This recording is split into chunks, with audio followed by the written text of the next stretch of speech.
Watch Symposium. I'm Austin. All right, so headed to Nakano to meet a viewer. Now, this viewer has a brand new sub. He loves it, but he wants a GMT watch. And so what he's decided on is an Explorer 2 16570. Now, he wants a really good example.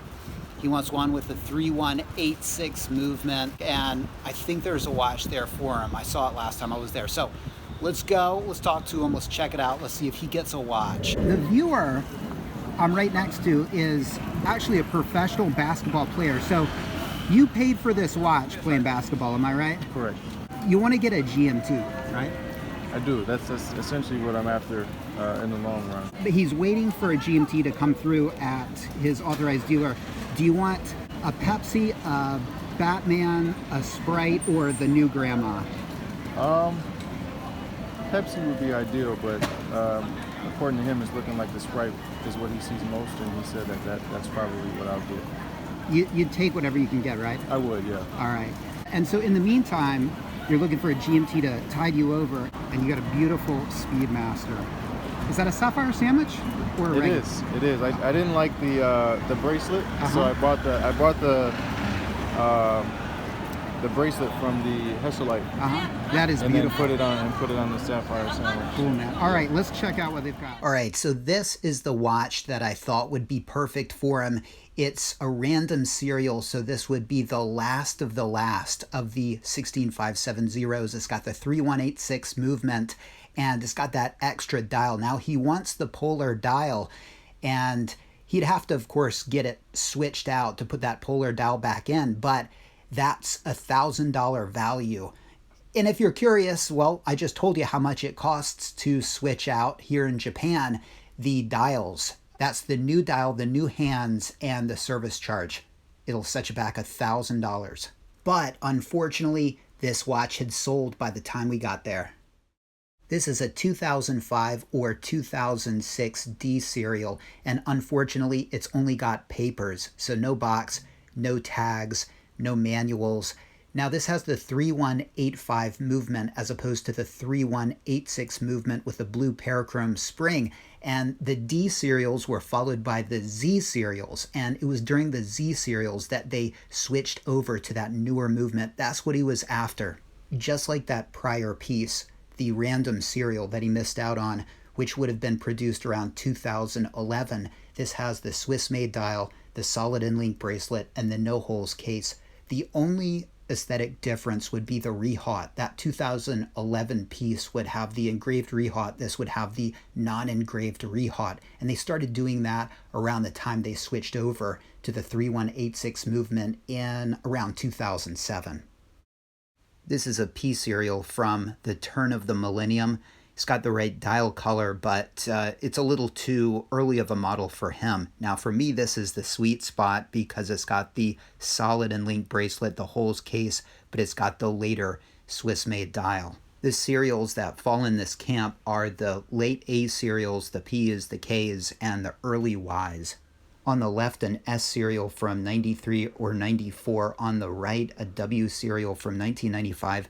These would have the holes cases, the hollow and link bracelets, and tritium dials. Much too early for him, but it's interesting because here in Japan, usually the later the model, the more expensive. But that P serial from the turn of the millennium is cheaper, so I think these have taken on almost the role of a vintage watch with those tritium dials, and they're going for more.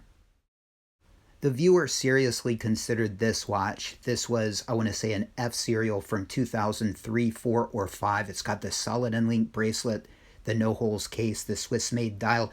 What it doesn't have is that 3186 movement that we talked about earlier. Now, it did come full box, full papers, and it was a really nice piece, but he would have been settling a bit because he did want that new movement. Of course, it wouldn't have had the engraved rehaut, but I think it was the new movement that was the real driver in his decision. Now, as far as the polish goes, well, it had been polished, and there's a slight, ever so slight softness to it. Nothing like you would get at RSC, but the lugs looked full, relatively balanced, and I would generally say that if you're going to get a polished piece, polished by a third party, this would have gotten my thumbs up. Whoa, it looks like I spoke too soon. Okay, look at that upper left lug, our right. A little thin, there's some damage there. Oh, so close to perfect. I mean, 3 out of 4. Oh well. It goes to show you, you gotta check all 4 lugs.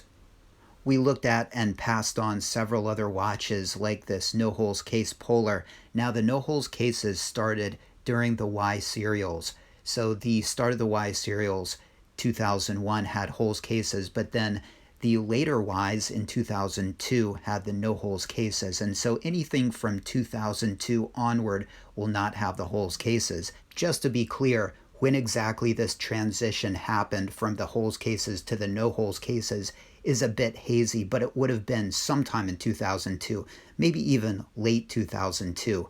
Another example of a watch that falls in this category is this black dial 16570. We passed on this as well. Enter the winner. All right, this is the watch the viewer eventually settled on. It's a random serial, so they don't get later than that. This watch would be from around 2011. Of course, it's going to have the 3186 movement, the engraved rehaut, and because it's a random serial, this is quite collectible. It's the last of the last. A really unique and special aspect of these random serial 16570s is that just like the modern pieces, you can find the serial number engraved on the rehaut below the 6 index.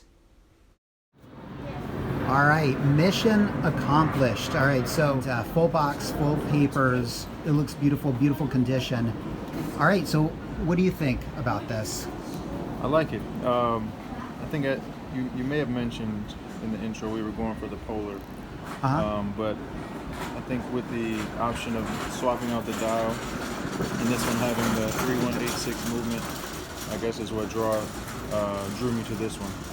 Yeah, and he's absolutely right. Like the target was a Polar, and but this was a really good price, and it is so inexpensive that you can actually add the Polar dial and the hands, and that's going to cost you about 100,000 yen.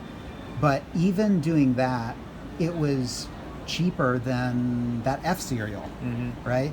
So I think you got a good one. You're happy? So I am happy. I appreciate your help. All right, man. It was a pleasure. Yeah, thank you. Thank you. I think he did incredibly well on this piece, and while he was looking for a Polar, that's a compromise I would have made.